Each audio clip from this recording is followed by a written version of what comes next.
The effort to communicate across linguistic barriers is a universal human experience. We are a species separated by thousands of distinct tongues, and bridging that gap requires immense cognitive resources. Second language acquisition is the physiological process of constructing these bridges, building entirely new linguistic pathways in the brain after a native language is established. This process is rarely uniform. Even when two learners share the same classroom and identical curriculum, they often achieve drastically different levels of fluency by the end of the term. This divergence points toward a hidden internal architecture, cognitive and psychological markers known as individual differences that determine how a specific brain processes and retains foreign data. Ultimate language proficiency is shaped by the learner's intrinsic cognitive and affective landscape, which mediates the impact of formal external instruction. Institutional success is typically measured through general intelligence, often quantified by standardized exams that evaluate logic and reasoning in a controlled environment. In language learning, this general intelligence correlates with cognitive academic language proficiency, or CALP. This involves the ability to analyze grammar rules, synthesize vocabulary, and perform well on written tests. CALP differs from basic interpersonal communicative skills, or BICS, the fluid, real-time ability to navigate a spontaneous, face-to-face conversation. This distinction explains why a student might conjugate verbs flawlessly on paper, yet struggle to provide simple directions on the street. Traditional intelligence metrics help predict how well a person can study language as an academic subject, but they provide a limited forecast of their ability to use it as a communicative tool. To understand conversational potential, researchers look past general intelligence to a specific capacity known as language learning aptitude.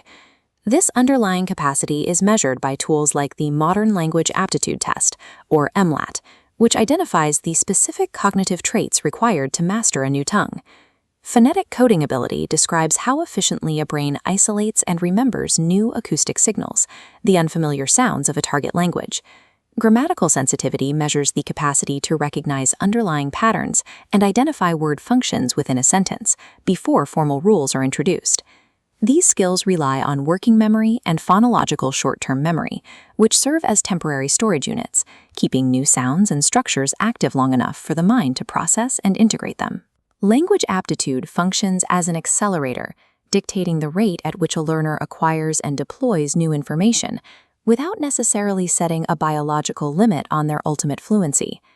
Processing speed is only one part of the equation.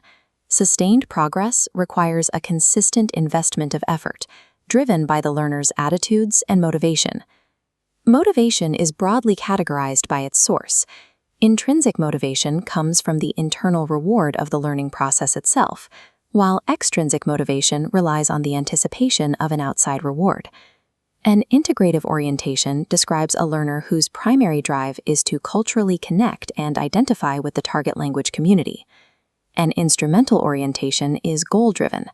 The learner treats the language as a tool to achieve a specific outcome, such as career advancement, an academic requirement, or a basic transaction. While cognitive aptitude determines the potential speed of acquisition, motivation dictates the total volume of effort a learner invests and their resilience when facing difficulties. Motivation is further filtered through the learner's personality, which influences how they engage with their environment to gather linguistic input. Extroverted learners often embrace the risk of making public errors, which leads to higher volumes of verbal practice and faster development of communicative skills. Introverted learners may have a lower tolerance for error, but they often demonstrate higher analytical focus, which can result in greater grammatical accuracy and stronger literacy skills. No single personality type is superior in every context. Instead, a learner's traits dictate the specific environmental conditions, whether quiet study or loud immersion, necessary for them to learn optimally. Learners also exhibit distinct cognitive styles, stable preferences for how they perceive and organize incoming information. This animation illustrates field independence. These learners excel at perceiving specific details, easily isolating a single grammar rule from a complex sentence. In contrast, those with a field-dependent style process information holistically.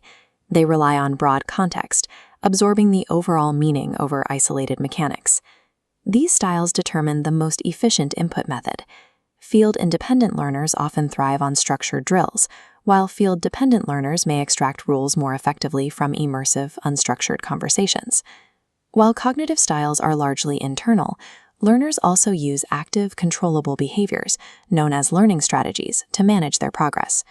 Metacognitive strategies involve planning and monitoring. This is how learners organize their study time, track their own understanding, and evaluate their overall path toward fluency.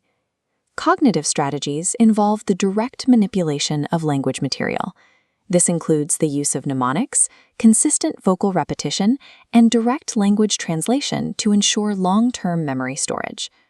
Social and affective strategies help manage the psychological burden of learning. These involve regulating anxiety and actively seeking out opportunities to interact with native speakers. The deliberate use of these strategies is highly effective, allowing students to compensate for specific deficits in memory or to adjust when a classroom environment does not match their cognitive style. Aptitude, motivation, personality, and active strategies never operate in isolation. These variables interact continuously to shape a unique learning trajectory for every student. This module is brought to you by the IELTS FOCUS, an English center specializing in IELTS preparation. Mastery of a second language involves the study of the language itself, but success also requires mapping the